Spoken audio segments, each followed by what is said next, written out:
Welcome to the Raj Kotecha Show, #1 podcast in Dubai. If you're looking on the screen right now on YouTube, you're going to see some highlights from the show, including us going to AKIBA DORI in Dubai Hills Mall and mashing down some of their delicious pizza. As far as news from the week, we're talking about a big announcement from My Friends, Your Friends. Yes, it's coming back, as well as our first ever course out of Creative Content Agency.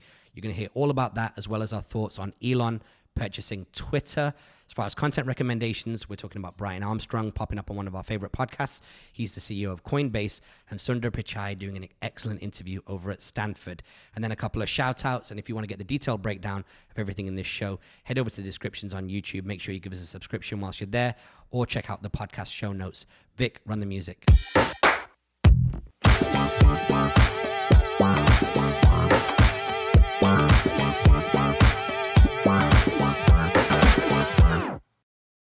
All right, long day, late day. We're starting at 4 p.m. What's going on, Vic? Yeah, all good, man. It's been one of those crazy days where we've had to start late.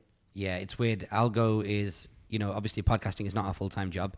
So it's something that we try to do once a week with some sense of discipline. And ironically, the more that's going on, either we've got loads to talk about or we've got less to talk about. If loads and loads of stuff's going on, we've got loads to talk about on the podcast. Or if we've been working really, really narrow on a couple of projects, then we have less to talk about on the podcast. But I did promise you last week, if you were listening in, that if things go the way that we want them to go, that today is going to be a blockbuster episode in terms of news. So before we get into all that, we're going to start off with our first segment, which is Out and About in Dubai. And this week was a really, really good week to be out and about in Dubai, because we started off in fine style last Friday. I think we talked about this place on a previous podcast before, but AKIBA DORI, we went to the one in Dubai Hills Mall, which is now your corner shop, Dubai Hills Mall. It's my corner shop. I mean, it's amazing because when Dubai Hills Mall opened, there was basically nothing in there. And slowly, like units are opening up. And I think that is my favorite mall so far in Dubai. I used to live in Abu Dhabi, and it reminds me of Abu Dhabi a little bit. It's spacious, it's beautiful, it's clean. It's got every single shop that you kind of need in there. It's all there. And then I saw a post on Instagram from one of the Dubai Hills community guys saying that AKIBA DORI is open, and I forwarded it to you, and we were working at mine on Friday, and we were like, let's just go check it out. Yeah. So as I mentioned before, our friend Samar is he's the founder of that restaurant.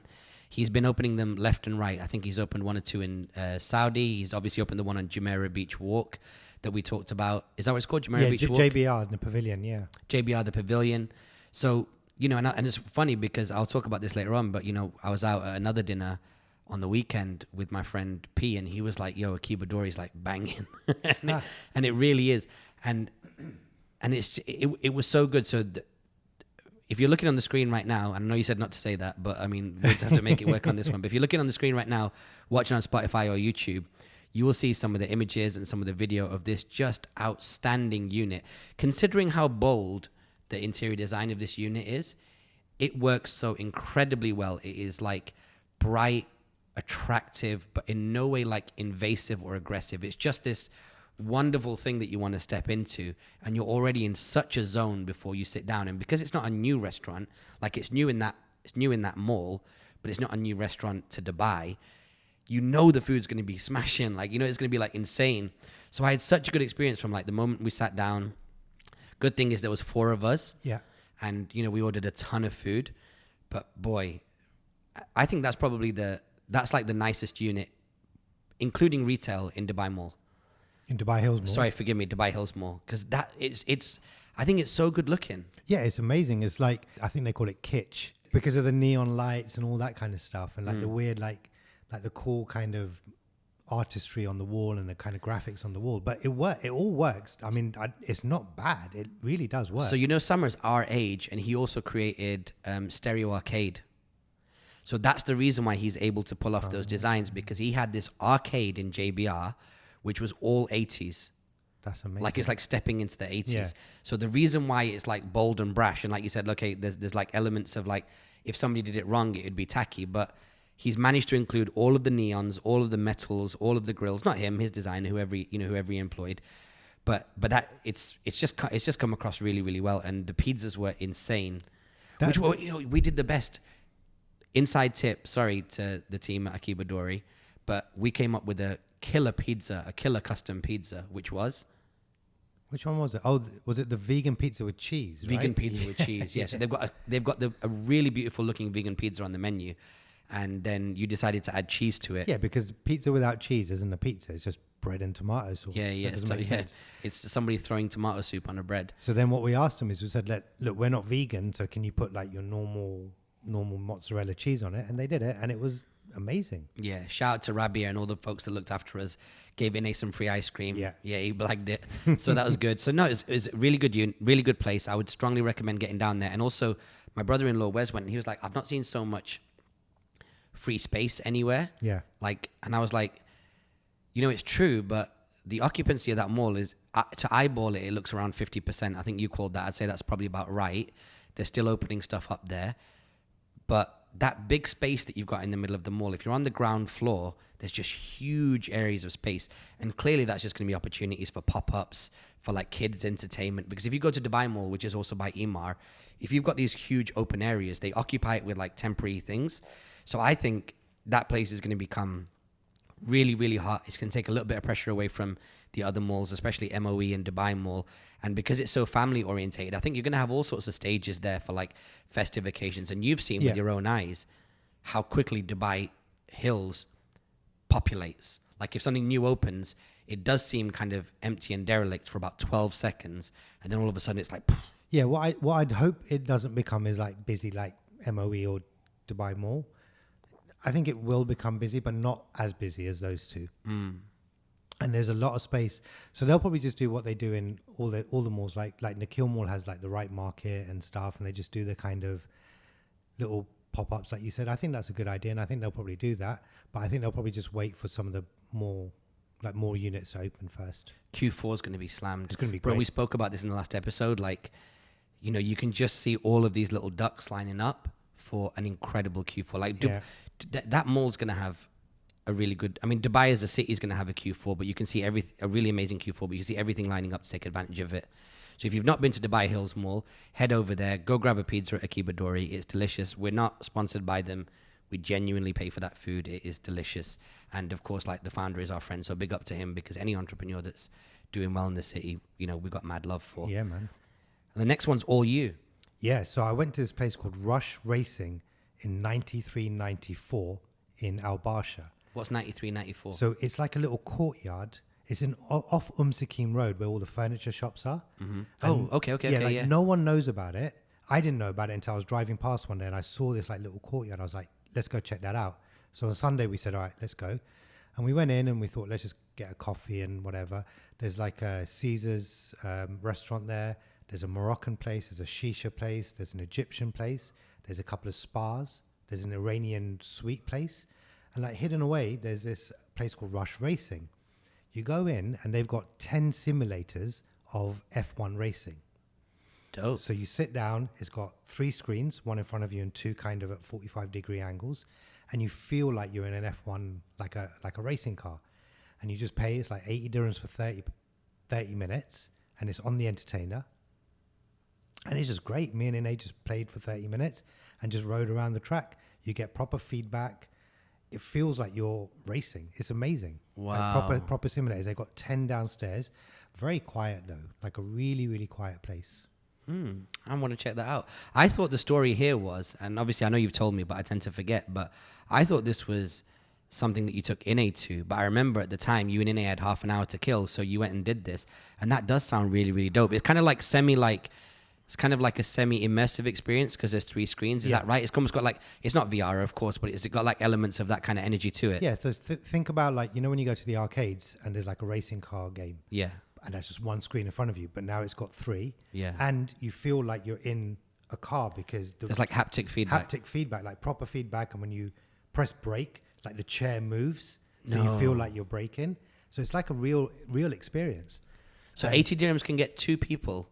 On the entertainer, yeah. 80 dirhams, 2 people could ride for 30 minutes. 30 minutes. That's so dope, yo. I'm going to have to go do that. We didn't do that because we had half an hour to kill and go there. We just said, we need to do a couple of missions and a couple of errands. Let's also go there. Yeah. And then go check it out and have a coffee or whatever. Just see what it's about. And then we just happened to see this place. So I spoke to the lady there. And And they just opened 10 months ago. And she goes, look, it's really quiet during Ramadan, but in the evenings, the whole place gets really busy. Does it? It's like the courtyard opposite Al Circle. You know, it's kind of got that kind of vibe, but just a different layout. Nice, hyped. Also, we've got another out and about in Dubai, which is from myself. So I went over to OPA this week. Yeah. Which was incredible, to be honest. Like, it's my second time there. First time I went there with Rashad, my friend, and Steph, who's been on the podcast before. For my friend Rashad's birthday, he had a whole bunch of cool family members over from America, and we all went down there and had a wonderful time. But it was towards, well, I mean, it was still kind of like social distancing times, and so the table was a bit cramped because they had to try and get 11 of us on a table for 10. But I remember it being delicious food, and the company was incredible. This time I went for Neda's birthday. Did we give her a shout out last week? We did. Okay, so happy birthday to her again. So went with a bunch of folks over there. Man, really, really good vibe. And it's one of those places, please don't get me wrong, it's not cheap, but it is really worth it because they get the music going, they get like the plate smashing going. By the way, be careful with the plates. Like, they charge you for those plates. They didn't charge us. They gave us loads of free plates, but they actually have a plate menu, which is like, do you want a small batch, a medium batch, or the OPA package? And the OPA package, they bring it out on a trolley, and it's stacked. Wow. Like, there must be like 6 columns of plates stacked, and you just go like militant, smashing them all. So there was 2 guys in a table opposite us that, you know, they're not going to win any. Like, if they were on Stars in Their Eyes, they would not be Brad Pitt, right? They were regular looking dudes, but they had some beautiful women on the table. So you know how that goes. Yeah. And so they were just, you know, throwing mad cash, and they brought they brought it out. And they literally take these plates. The plates are not obviously marble. They're not made of like anything wild, like, because obviously if they shattered, they'd end up in like some kid's face. Yeah. But they're made of like this kind of clay. And in front of us, those plates cost about 1,100. What? For plates for you to smash, 1,100. How many plates you get? You must get, they must be on average per stack. There must be about 20, 25 per stack. You must get about 150 or something. Jippo numbers, I'm just making it up. Like, that's just to eyeball it. Doesn't it get boring after like that many plates or It whatever? depends if you're simple. Yeah, that's true. If you're a simple person, you're like, ha, ha, ha. Like, you know what I mean? Like, they come out and then they start doing the dancing and people stand up and start clapping and everyone's into it. Like, you know, like, it depends if you're, I don't know. It's weird, right? When it comes to what we do and the business, I have like high focus and high emotional range. I get really hyped. But when I go somewhere where something's going off, I'm just like dead inside. Like, it's really weird. I don't know what it is. I think I'm just looking around being like, all right, how are they doing this? And what's the, like, is there any kind of like what could be the, like, you just looking at it being like, this is great. I wish I could get a slice of it. Do you know what I mean? Yeah, what's the opportunity? So, but yo, man, it's a wicked vibe. And if you want to go to OPA, the reason to go is, of course, like, you know, there's a lot of venues and a lot of like restaurants that are cutting costs at the moment because of everything that's going on in the world. But there are certain places that they've established themselves in such a category when it comes to fresh food that they can't cut costs. And Opa's one of those places. Like, the quality of the ingredients was really, really high.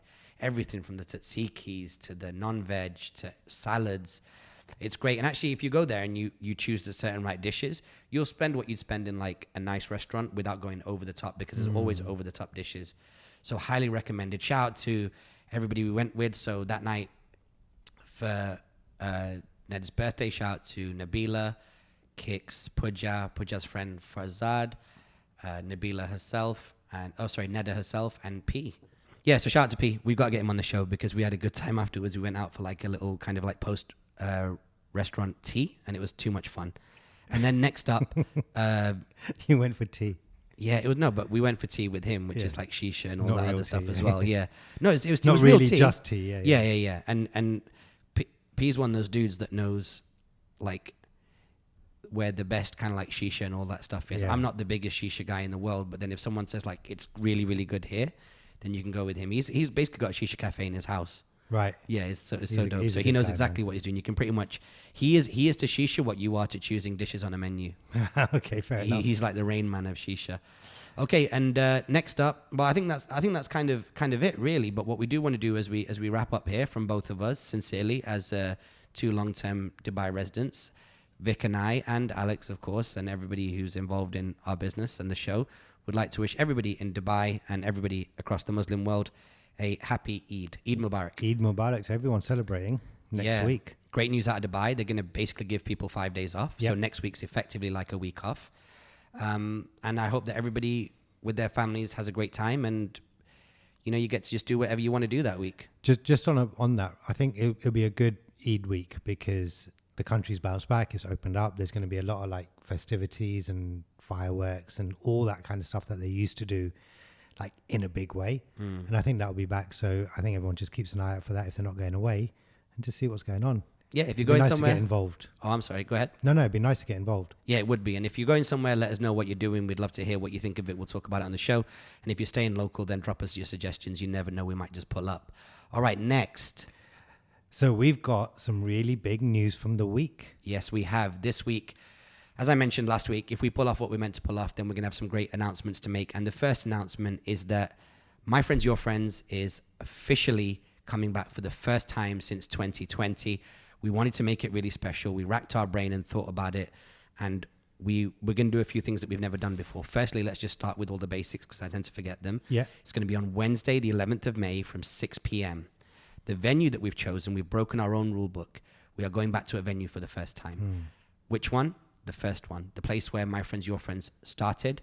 Back then it was called Dusty's, DIFC. Now it's called Glow Lounge, DIFC. It's an Alpha Tan Currency House. It's the same place where myself and 15 people in 2017 met under the premise of I'll invite my friends, you invite your friends. 85 people came, had a great time. 2020 happened, and of course, no events since. But now, on that night, we're going to not only be recreating that first night by revisiting that venue, but for the first time ever, we're going to have an all-star, all-female lineup of co-hosts. So that's My Friends, Your Friends. Head over to myfriendsyourfriends.com right now if you want to sign up.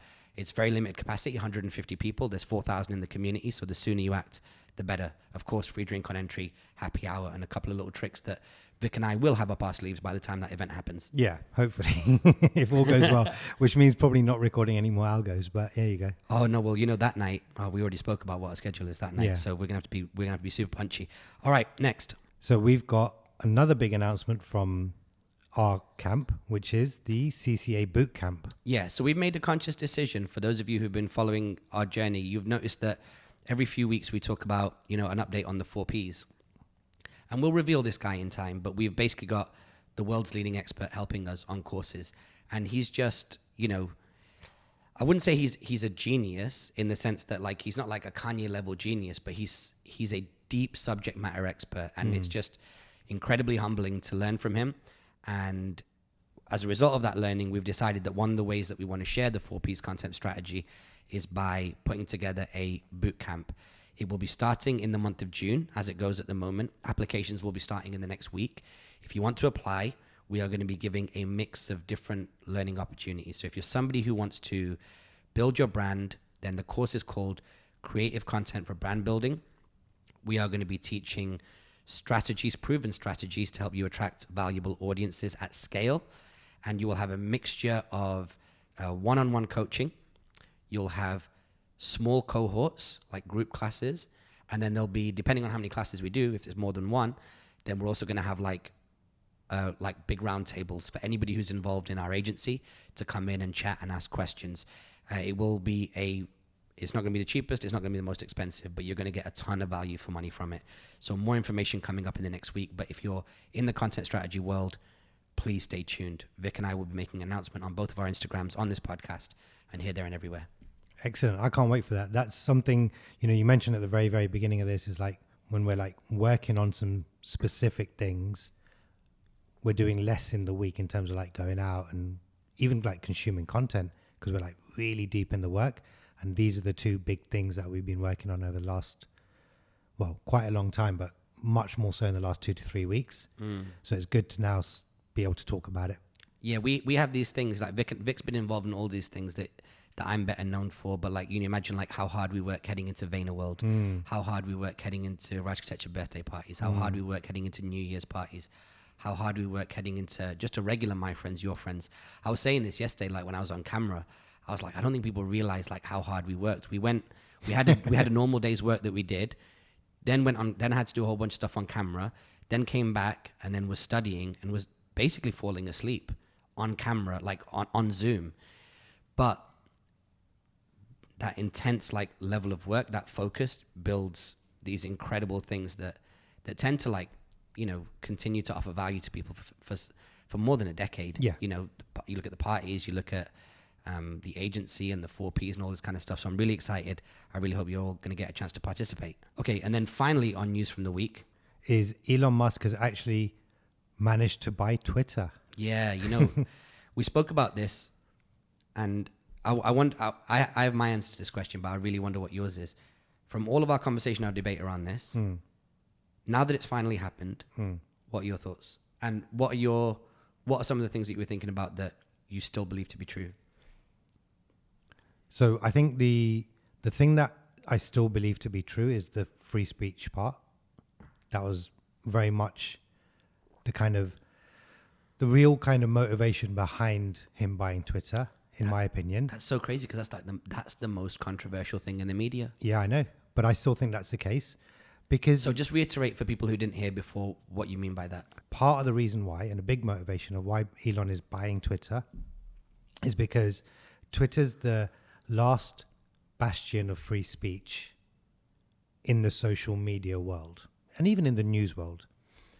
And it's starting to lose that ability to maintain free speech for its members, right? Its community members. So I think he's just trying to go, okay, look, I don't want free speech to disappear, and I don't want it to disappear for everybody else. So let me control the platform that allows it. In saying that, there are other reasons, of course. You raised a really good point, which was he then gets the data of what people are thinking, how people are approaching situations, their opinions, and that will shape basically everything he does in his life. I mean, this guy is changing the world from every single angle possible, seemingly on his own, right? Yeah. He doesn't like talk about this like big team and this camp and everything. He basically seems like he does it on his own. He doesn't, obviously, but you know, he wants to like solve all the world's problems. But then the other part of it, I think, is just an egotistic thing. He just wants to say that he can do it and then does it. It's interesting. So obviously, with regards to Elon buying Twitter, I'll give you my rapid fire on it. Number one, you're right. Him buying Twitter gives him access to everybody's thoughts because we live in a world where everyone's just prepared to dump their thoughts online. So he can harvest them and map them and draw conclusions the same way that Jack Dorsey did, which is probably what led him from focusing less on Twitter and focusing more on cryptocurrency, because that's where all the cryptocurrency conversation was, on Twitter. So he made his deductions and he allocated his own personal resources accordingly. Number two, attaching himself to free speech. He attached himself to one of the amendments of the US, of the way that the US is built, right? So you can attach yourself to, like, you know, right to bear arms or whatever it may be. When you attach yourself to free speech, you attach yourself to something which is bigger than just getting that media property. And obviously, Jeff Bezos bought the Washington Post.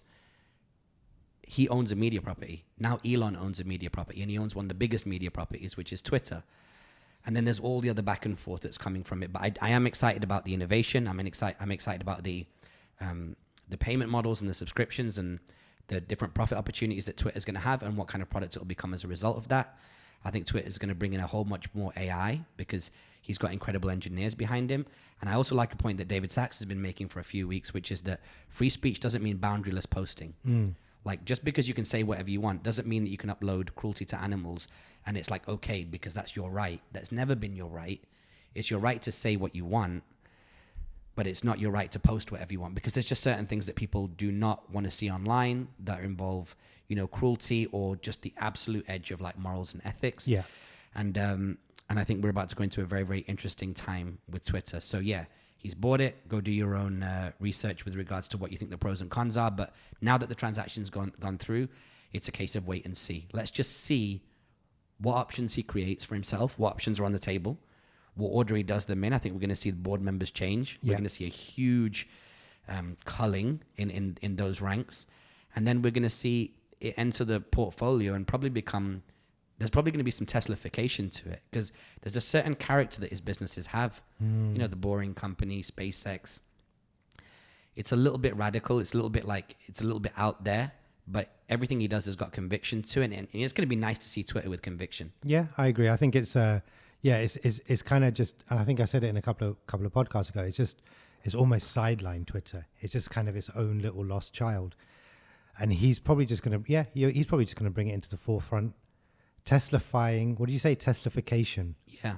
That's a great term because, yeah, that's a phenomenal term. Yeah. Yeah, he'll probably just do something radical with it. I don't think he'll start with something radical though. It's not his style not to, but I don't think he will. I think he'll just fix things. The radical thing might be like culling of the board and staff and all that kind of stuff, and we expect that. But from a product innovation point of view, I think he'll just clean it up first, bots and this and that, and then figure out the innovation. Yeah, I think the bots thing is weird, right? It's it's back office, front office. When he cleans up the bots, the best indicator of that is that people go, oh, there seems to be less bots. So I don't know if the world will notice that. People will notice it anecdotally, and they may make a press release and say, hey, listen, we identified that, 8.4% of our total population on Twitter was bots, so we got rid of that, and now we've solved the misinformation problem, or we've contributed towards less misinformation. But I think you'll see something radical. I think his first throw of the gauntlet is going to be like, hey, the Twitter badge is now white. If you get it, that means that you've used an official form of government ID, which gives you all these additional privileges. And, we're used to, in a SaaS model, in a software as a service model, the more you pay, the more privileges you get. And the currency we use is cash. I think identity is going to become a currency now. I think that if you give your identity to a platform like this, you will have more privileges. Do you understand what I'm saying? Yeah, because no, you're like, look, yeah. You can track me all you want and figure out what kind of rollerblades do I like, what kind of chocolate do I like, and you can deduce that. But if I openly up front tell you, I like this, and here's my ID, and in return you give me a whole bunch of engineered utility on a social media platform that I cannot create myself, and a whole bunch of upside, I think you're going to start seeing that. I think handing over your not supposed to say your Emirates ID, but handing over an official form of ID is the equivalent of you creating a credit score for yourself on social media that gives you more access to things. Let's see how it plays out. I like all of these points, and I think that any nerds listening or watching are going to definitely be looking at it the way that we look at it. Let us know your thoughts as well if you want to hit us up. Send us your comments. You've been putting out some micros on your Instagram, which is amazing. So if you want to feed back to Vic, you can hit him up on Vic Majaria, which is VIKMORJARIA. Or me, Raj Kotecha, RAJKOTECHA. So that wraps up news from the week. Next. So now we've got our content recommendations. And let's start with a podcast, the All In podcast that you listened to recently, right? Have you heard it? Not yet. It's on my playlist. I still haven't listened to it yet. Yeah, so they've got Brian Armstrong on there, who is the CEO of Coinbase. Coinbase is a cryptocurrency exchange where you can buy cryptocurrencies. They've now launched an NFT platform, and what makes them unique is that they're not a rogue cryptocurrency platform, which means that they don't just do things by their own rules. And as a result of that, they've not been able to scale the way that some of their competitors have, like Binance, but they are regulated. They work in lockstep and in alignment with the US government. And I really think you should give it a listen because Brian Armstrong in general is quite a pleasant CEO to listen to and learn from.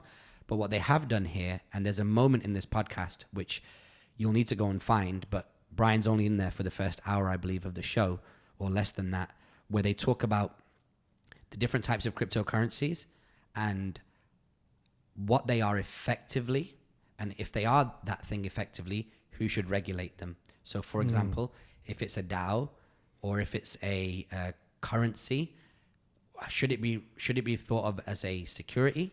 Should it be thought of as a commodity? And then which departments of the government or which institutions within the government should then take responsibility for them? And I thought that was really interesting because we're still at the stage right now, even with us as nerds, where you can fall into the trap of thinking about crypto as a block, or you can think of the blockchain as a block, or you can think of decentralization as a block. But really it's not, because creating a DAO, which is like, let's say Vic and I wanted to start a company, we might start a DAO, a decentralized autonomous organization, and we might say, Vic is responsible for 60% and I've got 40%, and we're locked into this smart contract, and that dictates how much control, whatever that DAO has control over, how much control we both have. So if that DAO is responsible for a fish and chip shop, then Vic's got 60%, I've got 40% power as well as equity. So he talks about how that kind of like phases up towards the different government departments. I've really not got more to say about that, because if you're interested in that podcast, you're kind of skewed a certain type of way. They've got 4 excellent venture capitalists on there. 3 3 of them are billionaires, I believe. So definitely go have a quick listen to that. It's very, very good if you're into that. And what you want to look for as well, by the way, just a quick tip, is search for on Google the All In podcast with David Sachs, David Friedberg, Chamath, because there is multiple podcasts on the stores called All In. And it can be a bit frustrating if you've never heard of the podcast to try and find it. And the artwork you're looking for, in fact, we'll throw it up on the screen right now, is it's black and white, and I believe it's got like poker or dice on the front because all these 4 guys play poker together. Next one is another one from you, which is the interview with Sundar Pichai, who's the CEO of Google. Yeah, he went back to his school of Stanford. I believe he went there, and he is, there's been so many likable brown CEOs that have made their way to the top of tech companies. He's definitely one of them. I don't know what it is. I don't know if it's just the fact that Indians are just nerdy or mild-mannered, or they're just naturally soft-spoken because they've picked up American English as a second language after coming from India. And as you know, educated people in India, they typically lean more towards like what we'd call the Queen's English, like well-spoken English. Yeah. But this dude is such a likable guy. And on this podcast, he's interviewed in front of the students at Stanford. He's interviewed by a young girl. I don't know what her name is. It might be Archana based on the comments, because I think I saw something in the comments. This girl was fantastic. Like literally, she could walk off that stage and go and do like a broadcast level, like TV level interview. She might even end up doing that, because there's no TV producer that's going to look at that content right now and not think that's not a natural talent. So she kills it. It's an incredible interview. I definitely recommend you go watch it. Couple of heartwarming moments. Sundar shakes her dad's hand at the beginning because the interviewer's dad is a technologist. But in terms of teachable moments, there's so many. Like number one is how Sundar talks about how Google is an AI first company, which is a good indicator for folks like us, because we know that everything that they're working on is not going to all be based on human intuition or even human need. Yeah. It's going to be thought of with, okay, how can this do what it needs to do functionally without relying 100% on the human brain, and also using AI and algorithms. I can't remember the example that he gave, but essentially he said that there's lots of stuff. Oh, right. I never remember what he said. He said, we have people in the world that are walking around looking at their phones. And he goes, technology today in 2022 dictates how it is interacted with. And as it goes between that and social media and other things like that, it drags you in. It's all encompassing. And he goes, technology shouldn't do that. Technology should be frictionless. It should work alongside you. A good example of that would be, for example, now in Dubai, when you go into a car park, it scans your license plate. And if you need to leave in the period of time where you don't need to pay, let's say under 3 hours, you don't need to go and pay and do this and validate your token. It just uses your license plate and then lets you out. So he talks about like how that's a good example of technology not really getting in your way and not like requiring a ton of your energy. Also, he talks about when Eric Schmidt was in charge of Google, how Sundar and his team, like low key on the low, created Google Chrome, and that led to like a difficult conversation. But eventually, of course, Google Chrome went on to become this incredible, one of the top browsers on the planet, if not the top. And then he talks a little bit about like some of the walkouts and some of the like protests that they've had and how they might have got that wrong and what they did about it, and how those things have kind of helped them continue to prioritize these voices inside their organization. He's a very great dude. He's not weird. He's just a well-spoken guy. If you're into business, if you're into strategy, if you're into tech, you should definitely check that interview out. Cool. And also, speaking of which, we realized just before this interview happened, keep your eye. Here's a little kind of quick tip, like 30-second tip. Keep your eye on Barack Obama. He's started doing the media circuit again. He just spoke at Stanford. He just did a little bit at the White House. He also had like a private dinner with some journalists, including Kara Swisher. And I feel like it looks like he's going to have a voice on misinformation. That looks like it's going to be his cause as he comes out again in Barack Obama 2022. I don't know why. It might be because as we go into the midterms and the Republicans ramp up, that misinformation, which was a huge part of their 4 years in charge, could become a debate point or something that could sway the opinions of the American public. And it looks like that the Democrats have brought Barack out again. Joe Biden hasn't got anywhere near the ability to be on the charm offensive or be as, so much of a romanticized character as Barack was. So keep an eye on Barack Obama. I think if you're thinking about where America's going, particularly from a Democratic point of view, you want to be kind of watching his speeches and looking at his talking points. Cool. And then talking of announcements, big announcements, another big announcement, not from us, but from Soul DXB. Yeah, shout out to, so I think it's Hussein, Raj, and this other cool dude. I can't remember the name. I can't remember the third guy's name. It might be Josh. I've met them all. Really nice guys. They've created something incredible here in the city. Alert to all of our friends in the US. If you're in the hip hop space or in the kind of like style, clothing, fashion, streetwear, culture, sports, media, you need to come to Soul DXB this year. Can you just pull up the date, please? 9th to the 13th. 9th to the 13th of December. Really, really worthwhile coming. We've actually been speaking to some people that we think it'd be worthwhile their time coming here. We should probably reach out to the Soul guys and talk to them about it. But yeah, Soul DXB is coming back this year. It's not been on for the last 2 years, but really, really exciting. Can't wait to see their announcements. Things will really start to heat up towards the end of the summer. But, you know, I can't imagine that there's anybody from the world that we're in that's going to be traveling that week. Have you ever been? No, this will be my first one, and it's actually 9th to the 11th. 9th to the 11th. Make sure you don't miss it. 9th to the 11th of December, Soul DXB. Search for Soul DXB online or Soul DXB on Instagram. Cool. And let's wrap up with some shout outs. And the first one is our good friend, Mr. Hen Dog of the Sugar Hill Gang. Yeah. It was his birthday last week. Big shout out to Hen Dog, our friend. Just a hilarious dude. Me and you have been in tears talking to him when we were recording the Sugar Hill Gang podcast. So shout out to him. And of course, shout out to the whole Sugar Hill Gang. Man, I miss doing those podcasts. We need to reach out to the team and find out what's going on with that. But yeah, shout out to Lothar and Master G and Diamond and Mike and everybody, man. Yeah. Everyone is just out there. So shout out to them. And also a shout out, and I've not had a chance to ring him yet, but shout out to Ritesh, who we've spoken about before. Joy Ventures has raised a pre-Series B, $1 million. So good job to them. And they synced up with that announcement that if you're in the city of Dubai, 5 major categories of gifting you can have now within their business. And they've also got a 90-minute delivery service. So if you messed up and you need to get a gift and you need to get one quick, you can probably do it on your way home. Check out joygifts.com. What else, man? I think that's it. That's it. That was a shortish episode, considering. Vic's going to go to sleep with a major smile on his face tonight because he's been begging for a 30 to 40 minute podcast for the longest time. So for those of you who have also enjoyed the short length of this podcast, the way that Vic seems to, head over to Spotify right now. If you're watching this on Spotify, there's a button not too far away from you which will allow you to give us 5 stars. Same 5-star rating and review on Apple would be super appreciated. YouTube gang, hit us up with that subscribe button, notifications so you can get these episodes nice and quick. Comments and likes are appreciated. Of course, they help with the algorithm.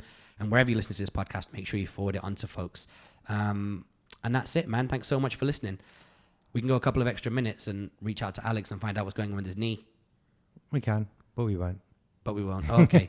Next week, we'll have Alex on the show. You want to call him? Yeah, we can do it. All right, let's ring him. Let's give him a quick call. Other than that, listen, this is still a niche podcast. We still only get, somewhere give or take, 100 to 150 plays a week.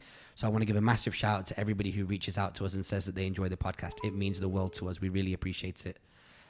We really feel the encouragement and the enthusiasm because we're a small gang. Our podcast gang is a small gang. What is up? I'm good. How are you? Yeah, good, man. Just give me 1 second. Let me turn you up on the microphone. I think your mic's where your earphone is. Am I live when on you're on ALGO? speakerphone. Yeah, you're on ALGO. You're live. Now you know, right? Yeah. So Update on Alex's knee. Update on Alex's knee. That's the full screen overlay that you're going to see now. The update on Alex's knee. So tell us what's going on. You've had some changes in the last couple of weeks. Yeah.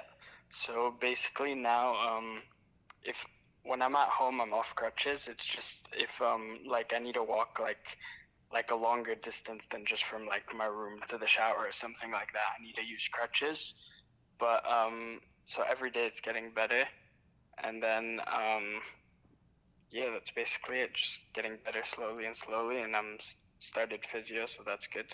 Cool. And how's physio going? I just had one session. My next session is tomorrow. But first session went well. It was more just like testing strength and like just finding out where the starting point is. Cool, man. Are you going to be able to film My Friends, Your Friends on the 11th? on the 11th, I might be able to, honestly. So D-Rock style, Alex. Yeah, I maybe, honestly. Okay, anybody coming to my friends, your It's just friends? I won't be able to be like running around, but I can walk. Oh, we're gonna need you to run around. Yeah. Okay, snap a broom, sellotape it to your leg, keep it nice and straight, and we'll be able to do it. You go snap a broom, sellotape it to your leg, keep it nice and straight, and then we're good to go. Exactly. That's the plan. Cool, man. Well, we did a short episode this time, so we thought we'd patch you in to make it a little bit longer. Nice. All I mean, I didn't add that much time, but yeah. All right, buddy. We'll speak to you soon. All right. See you. Peace. You're much nicer to him on the phone, on the podcast, than you are in real life. I've never heard you call him buddy before. Have I not called him? No, I'm not. Poor guy's injured, right? So I need to. Yeah, we're on sympathy mode. So show him some sympathy. Plus, I don't want everyone to know how harshly I treat him. Nice. Wicked. Well, listen, like I said, you know what to do on all the platforms. We really appreciate you listening, and we will see you next week.